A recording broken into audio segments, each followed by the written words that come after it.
ধন্যবাদ। আমি রাজুল ইসলাম রানা, আমি কক্সবাজার ডিস্ট্রিক্ট থেকে এসেছি। জি, আমাদের প্রাণের স্পন্দন এই বাংলাদেশের গোটা বাংলাদেশের হৃদয়ের স্পন্দন আমাদের প্রাণপ্রিয় নেতা তারেক রহমান দীর্ঘ 17 বছর পর এই বাংলার মাটিতে পা রাখতেছেন। তিনি যখন বাংলাদেশের মাটিতে পা রাখবেন তখন প্রত্যেকটা আনাচে কানাচে তারা যাদের উপর আদর্শে বিশ্বাসী, তারা এই দেশের এই ফেসিবাদ আন্দোলনে অংশগ্রহণ করেছিল, তারা সবাই এই এখানে আসবে বলে আমি মনে করি।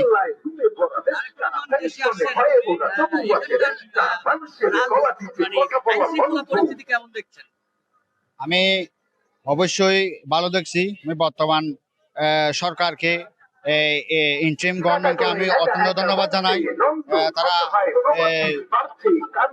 ভালোভাবে প্রোটোকল দিচ্ছে।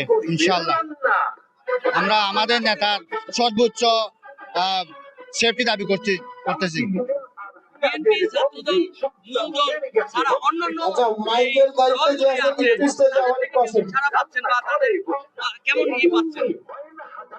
সরি, আসছেন দেশে, বিএনপি ছাত্রদল ছাড়াও অন্যান্য কিছু নতুন দল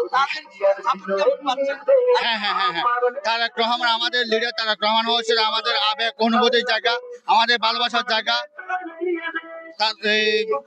বিএনপির অঙ্গ সংগঠন, ছাত্রদল, যুবদল, তাঁতি দল সহ অন্যান্য যেগুলো অঙ্গ সংগঠন আছে, প্রত্যেকটা দলকে উনি গোছাবেন বলে আরো আমি মনে করি। আমি আসছি কক্সবাজার ডিস্ট্রিক্ট থেকে। আমাদের প্রাণপ্রিয় নেতা জনাব আলহাজ সালাউদ্দিন আহমেদ, আমি ওনার কর্মী হিসেবে নিজেকে গর্ববোধ মনে করি। ইনশাআল্লাহ ইনশাআল্লাহ এই কক্সবাজার জেলার বরপুত্র আমাদের প্রাণপ্রিয় নেতা জনাব সালাউদ্দিন আহমেদ, তিনি কক্সবাজার এই মানুষের জন্য অনেক কিছু করেছেন, এই জনগণের জন্য তিনি অনেক কিছু করেছেন। আমরা জীবনেও ওনার কথা বলতে পারবো না।